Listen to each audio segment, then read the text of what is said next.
Greetings and salutations, friends, and welcome back to more, well, actually, not Warhammer Fantasy lore, as the world of Blood Bowl is a separate timeline to Warhammer Fantasy, taking place in a universe where all conflicts are settled on the Blood Bowl pitch, rather than by force of arms.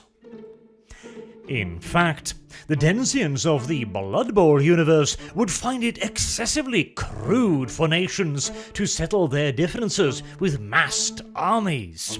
They would find it particularly poor form to engage in such barbaric behavior when you've got the perfect alternative, the literally God-given game that is Blood Bowl.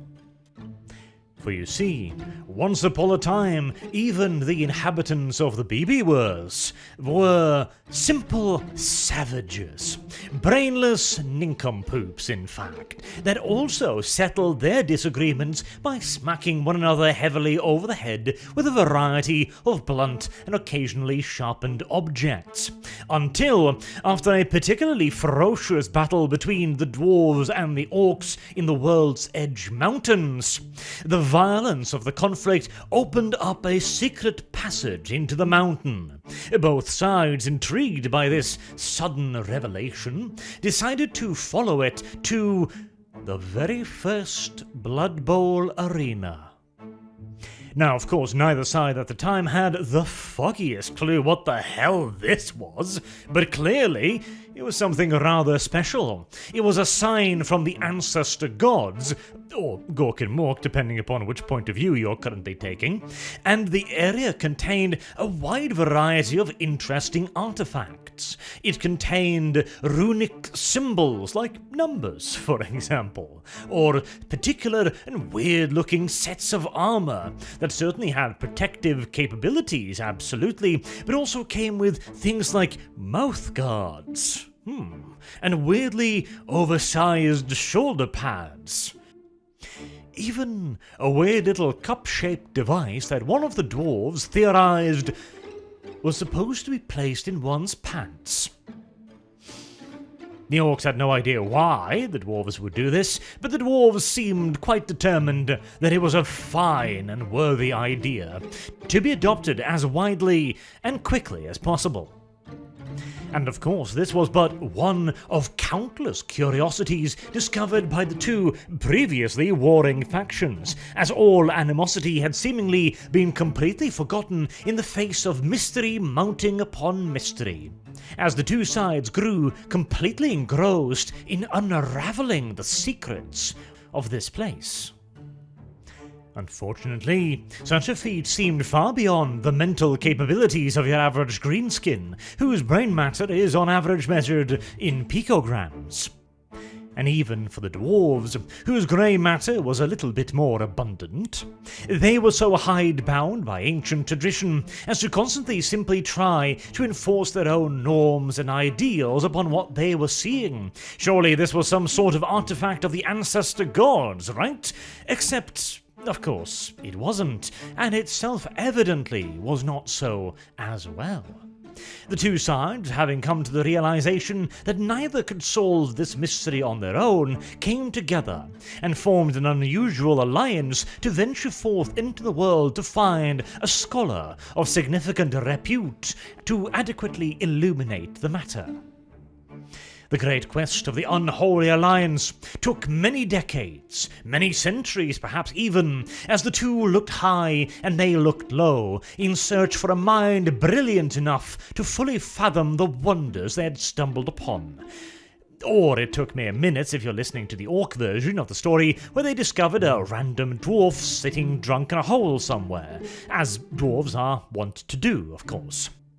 Empowered by the wisdom of alcoholic beverage, the dwarf then informed the two sides that what they had happened upon was a simple rulebook, you see, or sacred text, again, depending upon your interpretation here, dedicated to the god Nuffle. Now, of course, this was not an entity that either side had ever heard of before. It was not Gork and Mork, nor was it an aspect of the two, and it was not an ancestor god either, even though the pitch had been discovered on what the dwarves loudly and vociferously still claimed as their territory. Instead, Nuffle was some odd, distant entity. Not a chaos god, not an ancestral god, nor a god of the greenskins either. He was perhaps a being that superseded them all, or who simply existed on a completely different plane entirely. Or maybe he was just a fanciful figment of the drunk dwarf's imagination. The latter interpretation is particularly strongly championed by those few heretical non-believers who think that worshipping Nuffles, praying to him and offering him obeisancy does not actually change their odds of rolling well in a game of Blood Bowl. Or, tackling well, of course, or avoiding the eagle-eyed gaze of the average umpire as you step on the face of a downed enemy player. Now, all of us decent, good, honest people who understand that luck is a real physical entity and can be both quantified and predicted understand, of course, that these incompetent, dirt-dwelling, backwards, pig-related savages have no understanding of the finer art of the universe.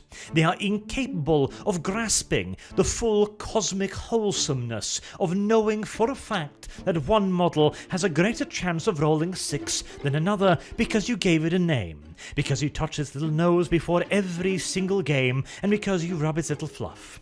This is why one of my Jezails has a perfect track record of sniping enemy heavy cavalry and even commanders, whereas his brethren, cursed as they are with terminal short-sightedness and a religious refusal to use any form of ophthalmological aids like scopes or glasses, will always fire their weapons at complete random in haphazard directions. And the only case in which they actually hit something is when an accidental ricochet strikes several nearby objects to finally bury itself in the head of a Reichsguard's captain. And this is, of course, an incontrovertible fact, something that can be demonstrated again and again with clockwork precision, and yet the ass-breathing, born-wrong mud sexualists of the anti-luck community refuse to see simple reason.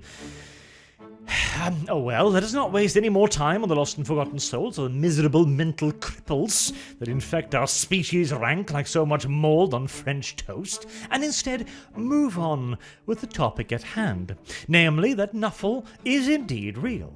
Nuffle is a force of nature. Nuffle gives and Nuffle taketh away. Nuffle has a perfectly balanced checkbook that grants you what you deserve and viciously punishes you as he pleases. This is reality. For Nuffles is a fair god. He is not a sadist, as many have accused him of being, nor does he play favourites. He simply is.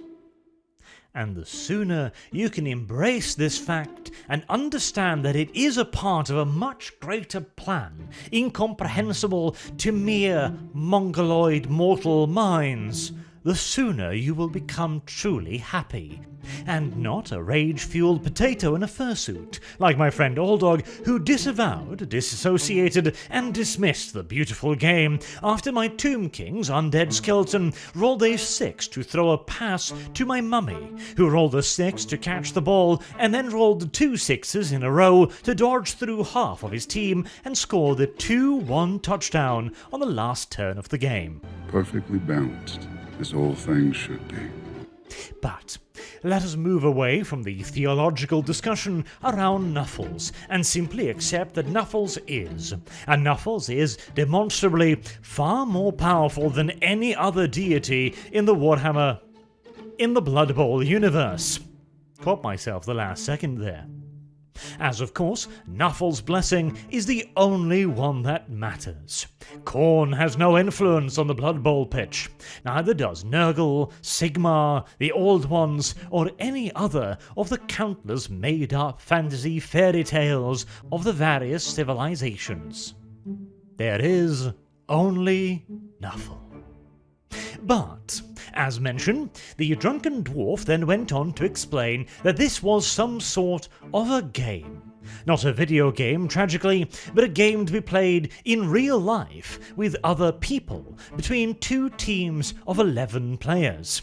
11, incidentally, is Knuffles' sacred number. It is the only thing that we know for certain about Knuffles, or at least so, again, the drunken dwarf has told us. He also went on to explain the purpose of the ball, and the pitch, and something called rules. Now this is a very complex concept right here, that certain races and factions within the Blood Bowl universe grasped relatively quickly, and have over the course of millennia attempted to explain to those who still struggle quite a bit with the concept. And in general it has been agreed upon that whilst the rules do exist, provably so, they are more general guidelines to be adhered to, or not, dependent upon the team's particular temperament and personalized interpretation. Now, much to the chagrin of many of the teams who choose a more liberal interpretation of the generalistic guidelines in the rulebook, the umpires, the sacred referees of Blood Bowl matches, have taken a far more conservative view of the rules, and tend to attempt being the key word here, to apply them in practice rather rigorously. Of course, umpires as well need to make a living, and so there are several ways to incentivize them to adopt a far more live and let live attitude. But in principle, at least, Blood Bowl does have rules, and in principles, those rules are intended to be followed for at least most of the time. Fortuitously, there was one rule that was pretty easy to understand for everybody involved, and that was that you would take the piece of pig leather with spikes in it, henceforth referred to as the ball, and bring it to the opposition's end zone, or over there and other over there, as the orcs called it. This was unquestionably extraordinarily fascinating, but surely both sides would simply return to killing one another any moment now, as the dwarves and greenskins had been in close proximity for several minutes at this point. And yet, despite finding many shining things and pieces of interest, neither side had attempted to cut short the lifespan of the other. Most unusual. Perhaps it was due to the interference of Knuffle himself, making sure that his favoured game would be well received, or mayhaps it was a case of communal derangement and dementia. Whatever the case, the two armies decided to settle their differences with a game of Blood Bowl instead. Very progressive of them, in my opinion. And it turned out to be a roaring success. In fact, they had several games, and neither side even really cared who won or who lost. All they cared about was going out into the world and spreading the glory of the perfect game. And anyone who's actually played Blood Bowl will see that as solid evidence of the derangement theory. Or divine intervention, either one works. As the result would be exactly the same. As the crazed, ravening madmen of the mountain descended down into the fertile plains beyond, everyone they spoke to was filled with incredible, passionate enthusiasm for this ridiculous and frankly, in many cases, straight-up suicidal ballgame. Or at least so GW wished, as the actual tabletop game met with limited success at best. But in universe, everybody loved it, and wanted more and more of it. Until there was the need for a major organization to run, host, and, well, organize the countless ball games now being played across the Warhammer world, which saw the birth of the NAF, the Knuffle Amorical Football Association. This association was also tasked with deciphering the rest of the rules, as our drunken dwarf, who had now appointed himself the Sacred Commissioner, had not figured out quite everything. There were still many subtleties that evaded his sharp gaze. He also took up the name of one of the sacred prophets found within the text, Rose L. The Sacred Commissioner would dedicate the remainder of his long dwarven life to fully understanding the rules of Blood Bowl, even though in many cases certain adjustments and addition to the rule sets were found both from within the sacred text, of course, but also they were added to the text due to clear and present necessity in the rules of the game itself, though much of this happened after the destruction of the NAF. For you see, whilst it was for a while a ludicrously successful organization, this would also turn out to be its downfall. For after having many incredibly successful seasons, it had become an enormous, corrupt organization, with huge headquarters buildings constructed nearby the original pitch discovered in the mountains. But a dragon's hoard worth of wealth tends to attract unscrupulous individuals like Nick Threehorns.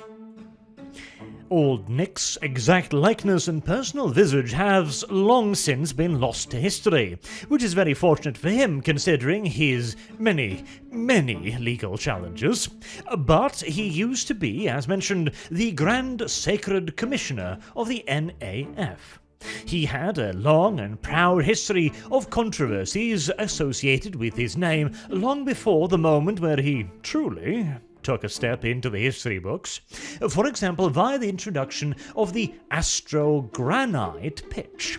Astrogranite is, well, grass, if you let Nick Threehorns explain it. Anyways, many people will however argue that grass does not tend to be grey and hard as rocks and sharp as all hell, and somehow be able to pierce armor from simply falling upon it. But Nick would then point out that, well, what is grass really? After all, the rulebook says that Blood Bowl should be played on a grass pitch because it is somehow sacred to Nuffle, but again, they didn't define grass, and so surely astrogranite is just as good a substitute, especially considering that for many of the less fortunate races of the world, such as the Skaven of course, grass is actually a rather difficult organic matter to obtain in the kind of quantities required to coat a proper pitch. You know, hundreds of meters underground. And so really, we should view the introduction of astrogranite as a tremendous step forward in terms of diversity and inclusion. It really opened up the sport to a whole new and wider audience. Granted, the introduction of factions like the Skaven also saw the cheating statistics shoot through the roof, but such is the cost of progress. Sometimes there is going to be a pebble or two in the road, or a murder, or a warp-laced knife in your back. Such things are simply part and parcel of living in the modern-day Blood Bowl world. And, of course, you should not believe the spurious, not necessarily false, but certainly misleading disinformation rumours suggesting that Nick Threehorns is the owner of the company producing astrogranite. Now he is, but you shouldn't believe the evidence of your dirty, filthy, lying eyes so easily.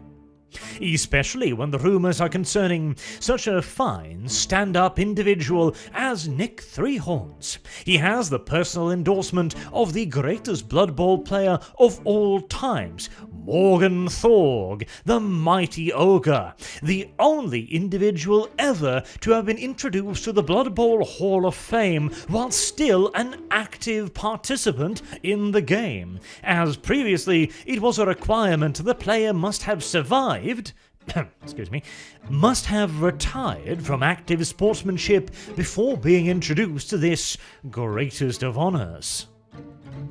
But of course, Morgenthau is not your average sportsman by any stretch of the imagination. He is a living legend, and surely, if exposed to the same convincing arguments as Nick Threehorns, none would ever question his right to take up a place in the Hall of Fame, as Morgenthau himself is very fond of telling the story of how he finally made the persuasive argument, and how he only required 3 carrots, a pencil sharpener, and a small desk lamp to fully convince the Sacred Commissioner of the validity of his argumentations.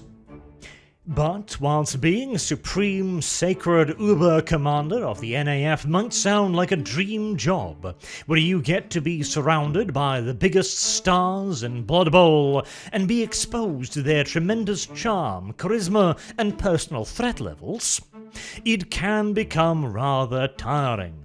And so, after a long and celebrated career, only slightly marred by allegations of corruption and rampant malpractice and abuse of his position, Nick Threehorns began to plan his retirement, something that he kept a well-guarded secret from all of his peers due to certain elements of his retirement plan being perceived as controversial or non-traditional by certain other prudish members of his staff. During the 2,489 Blood Bowl finale, Nick Threehorn finally closed the deal and left the NAF forever, alongside with the league's entire treasury and the majority of the cheerleading squad of the Darkside Cowboys. At the current time, Nick is enjoying his retirement lifestyle in an undisclosed location, but presumably somewhere very far away, without any extraditionary treaties. Now, whilst one has to say, well played to Mr. Nick here, it must also be said that his sudden and unannounced departure from the NAF did leave the organisation a little worse for wear, as demonstrated by the fact that it no longer exists, as whilst Nuffle may be a fair and unbiased god, the debtors are not, and they stripped the NAF for anything and everything of value that wasn't literally cemented to the mountain surrounding its headquarters.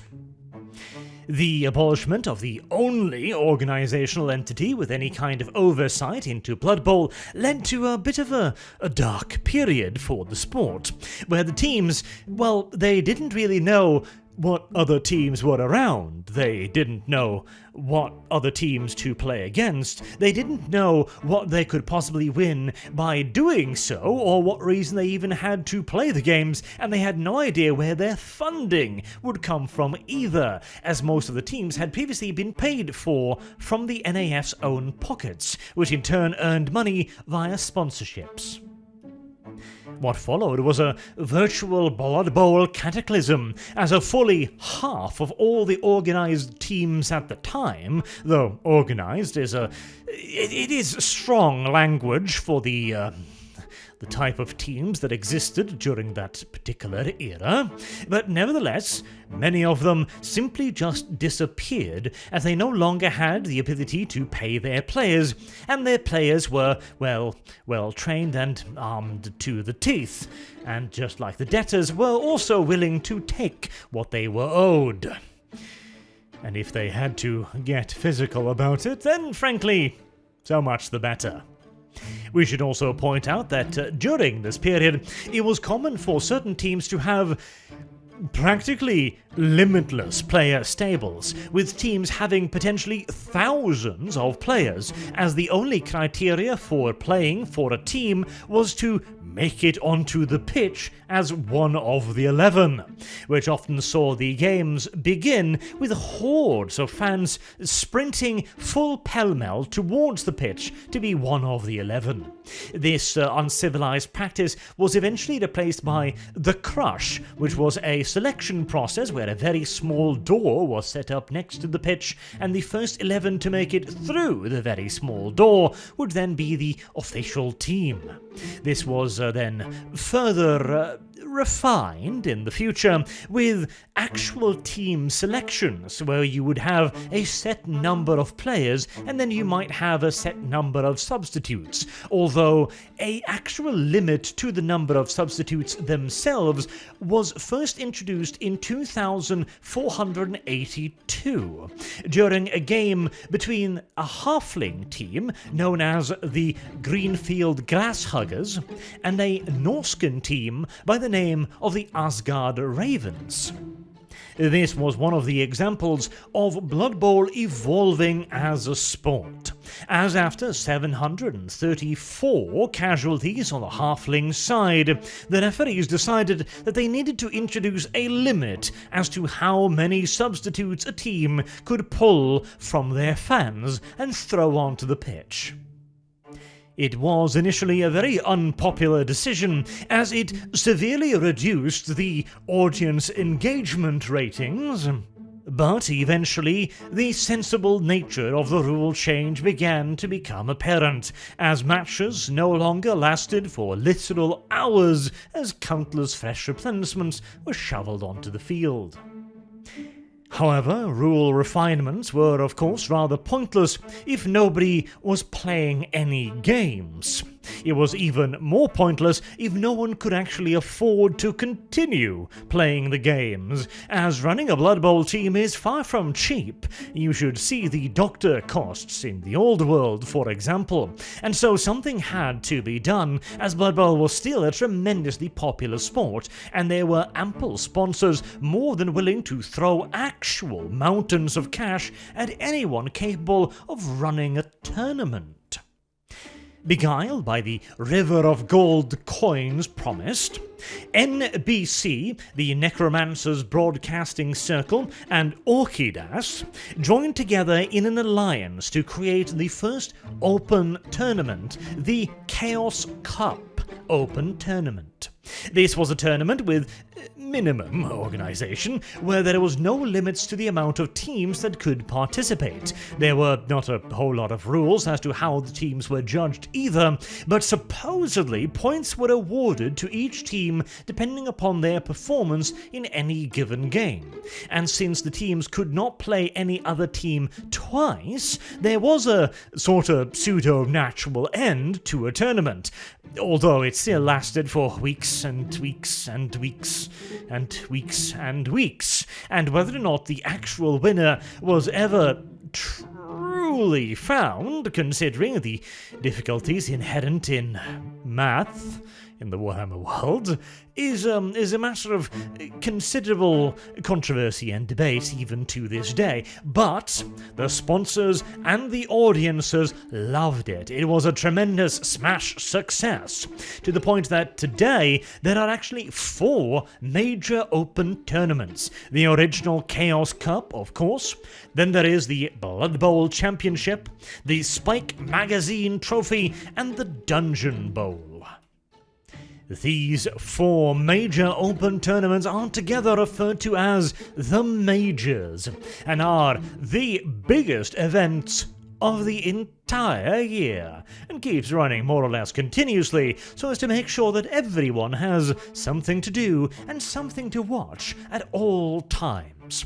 As if the bloodshed were ever to come to a complete halt, only Nuffle knows what might happen then. Perhaps the various factions might return to their more barbaric olden days ways of settling conflicts, which incidentally have almost completely disappeared as the original motivation for Blood Bowl, the settling of military conflicts. Well, nobody really has military conflicts anymore, because everybody's just that goddamn busy watching, playing, and obsessing about Blood Bowl.